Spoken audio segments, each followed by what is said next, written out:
Magandang araw sa inyo lahat guys. Nagbabalik naman po si Ghost Hunter ito. Sana po na mapakinggan po ninyo itong prediction ng ating kaibigan.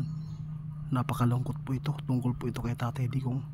Meron po nakita si kaibigan guys. Nandito po si Tatay ni Isyuto. Nandito po yung mga kaibigan po natin na 20 guys.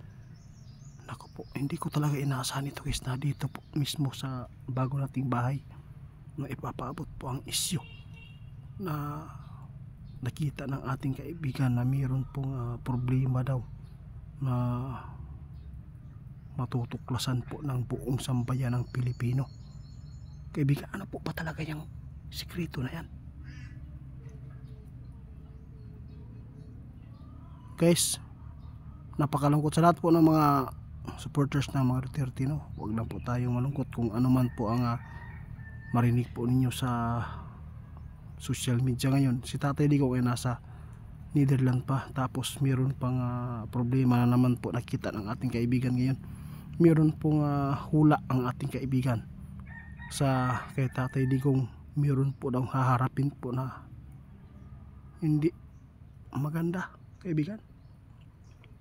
Ano po ito?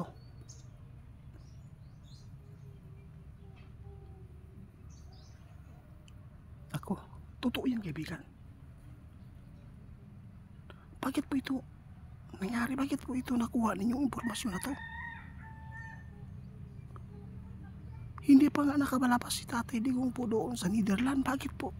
Ito po ang inyong hinulaan sa mangyayari. Guys, grabe po ang ipinapaabot ng ating kaibigan. Si kaibigan mismo po yung pumunta dito sa atin. Naku po, nakakalungkot po itong mangyayari na to guys. Dahil po sinabi po mismo at ng ating kaibigan na mayroon pong haharapin na naman pong mga isyu, problema ngayon si Tatay Digong. Kaibigan,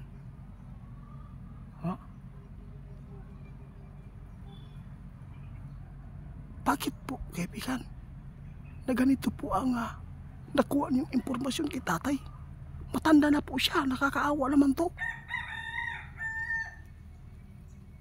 Sa lahat ng mga makapanood, pumarito talaga si kaibigan dito sa bahay namin na bago para lang ipaabot ang kanyang hula ngayon na nakikita na mangyayari po kay Tatay Digong.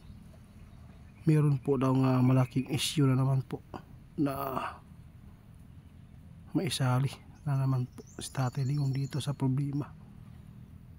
Grabe, hinulaan po ni kaibigan guys na meron pong haharapin ang mga Duterte ngayon guys na mga problemang malaki ito. Ano kaya ito kaibigan? Pwede po ba ninyo sabihin?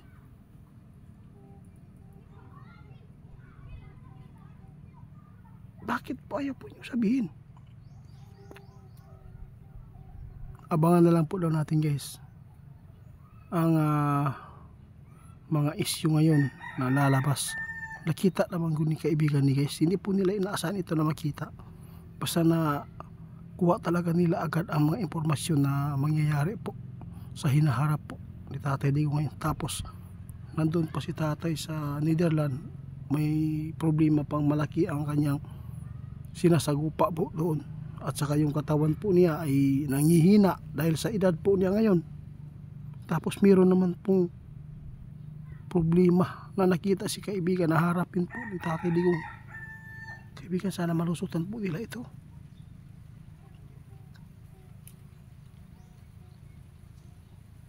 Naku po, nakakalungkot po itong balita guys. Nakakalungkot talaga guys. Sinabi mismo ng ating kaibigan ngayon guys na yung hula niya na mangyayari po sa mga Duterte ngayon guys. Meron naman pong panibagong problema na haharapin po ni Tatay. Abangan lang po natin guys kung ano ito. Alam kong hindi ito maitago, sabi ng ating kaibigan.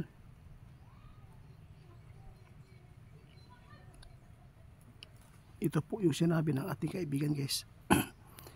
Hindi ito maitago. Abangan niyo lang po ang mangyayari dito. Kasi sinabi ng ating kaibigan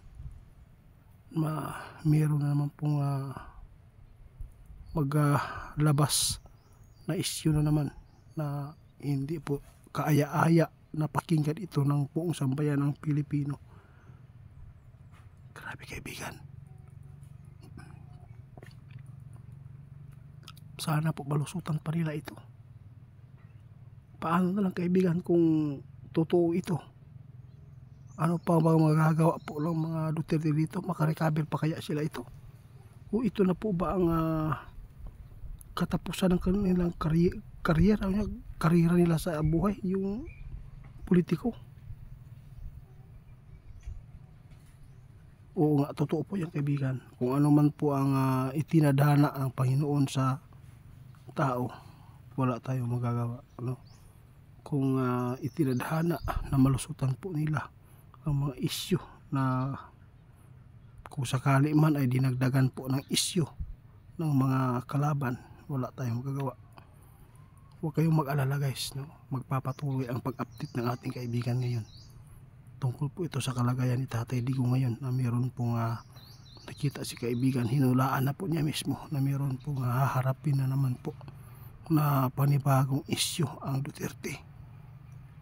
Hintayin po ninyo guys, malaking pasabog ito at malaking issue ito kapag alam po ninyo ang mga kalaban ngayon guys, gagawin po nila para lang madiin at mapatalsik ang mga Duterte dahil po sa kanilang